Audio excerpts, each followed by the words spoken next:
Greetings, everyone. So I was watching this comedian recently, and one of the things he mentioned was that, he was talking about how some people, they like to hunt for sport.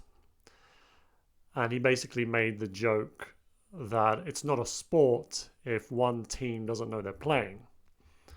So in this case, if somebody goes out hunting, wants to shoot an animal, and these animals don't even realize that there's someone out there who wants to shoot them, it's not very fair. Or some people, they'll go out like somewhere to Africa because for some reason they want to kill a lion, and so they'll set it all up for them. They've got to pay a lot of money for that. They'll like pen the lion off in a certain area, and then this person goes there with his gun or her gun and shoots the lion, but it's all set up so that it's as easy as possible to kill that lion. And if that lion was to actually come at that person and try and kill them, there are people around there who will probably shoot the lion in the face or something to make sure that nothing happens to the person who's paid money to kill the lion. But my point is, we are in a battle.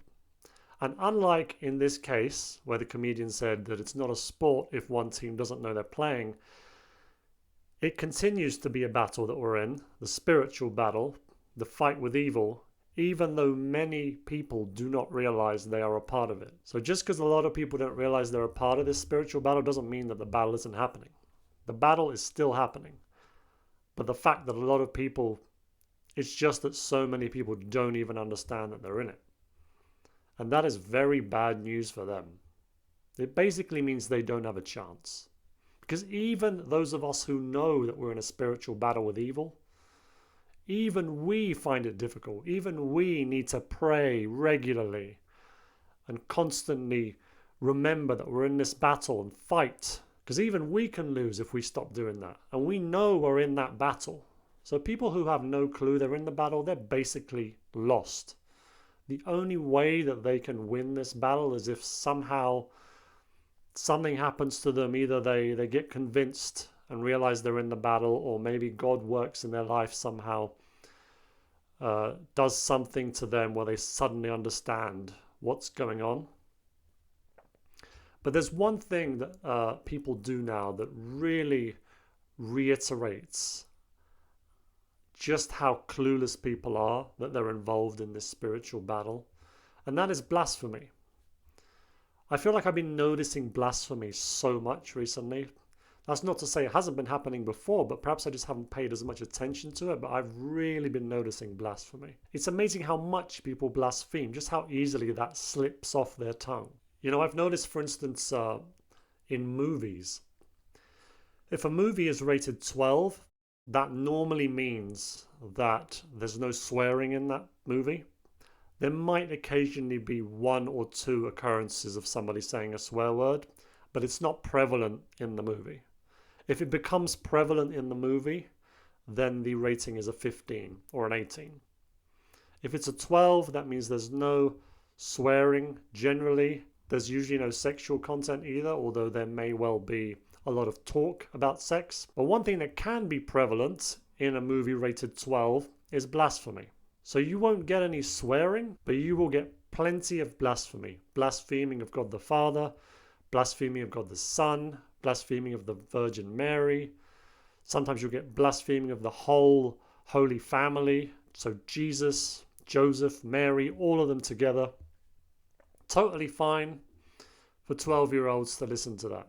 Don't say the F word in front of 12-year-olds, but feel free to blaspheme Mary or Jesus or God the Father. That's fine. But it's not just movies and entertainment. I mean, it's just in everyday life. People will blaspheme where it's not even necessary. Now, don't get me wrong. Of course, it's never necessary or okay to blaspheme. But usually people blaspheme when they're angry about something.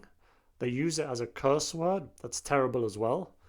But now people just throw it out there in sentences casually, where it's completely just like, why did you say that? And if you went up to a person and asked them, why did you just use the name of the Lord? Why did you just use Mary's name? They won't know. They'll just be like, oh, they might not even realize they've done it. There are people who will go and visit cathedrals, because some cathedrals are very famous, and people come there just to have a look around. And many of these cathedrals actually have staircases that take you up to the top of the cathedral so you can get a view from there, and people will climb those steps, and as they get to the top and are very tired, they will blaspheme in the cathedral, not even realizing. And one thing that upsets me about myself is that I am often too much of a coward when I see these things to say anything.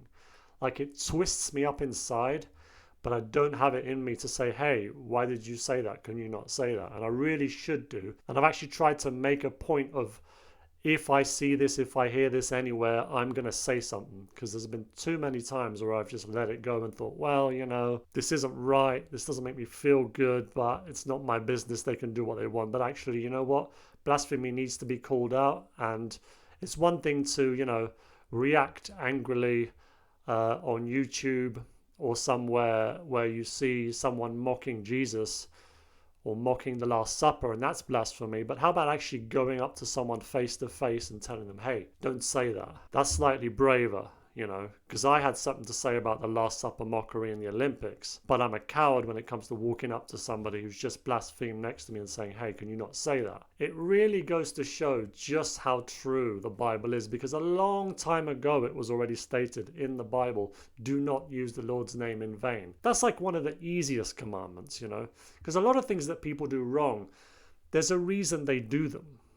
Like, people will fornicate, or people will drink too much alcohol, but the reason they do it is because they feel an urge to do it. They feel that physical urge or need to do it, and they just can't seem to stop themselves, or they don't even think they need to, so they do it. But there's not really any physical need to blaspheme, and yet people just quite happily do it and don't even realize they're doing it. And I wonder if people way back when it was written in scripture, do not use the Lord's name in vain, thought, well, that's an easy one. You don't have to do that. That's one of the easiest commandments to follow. And yet look around you now. People are doing it all the time. They can't even follow such a simple thing as just don't use the Lord's name. Do not use the Lord's name as a curse word. Don't curse at all. But if you're going to curse, don't use the Lord's name. Folks, I don't know what you think about this. Have you been noticing blasphemy a lot? Do you say things to people when they blaspheme in front of you? Are you less cowardly than I've been? Let me know what you think in the comments. Thanks very much for watching. Have a blessed day.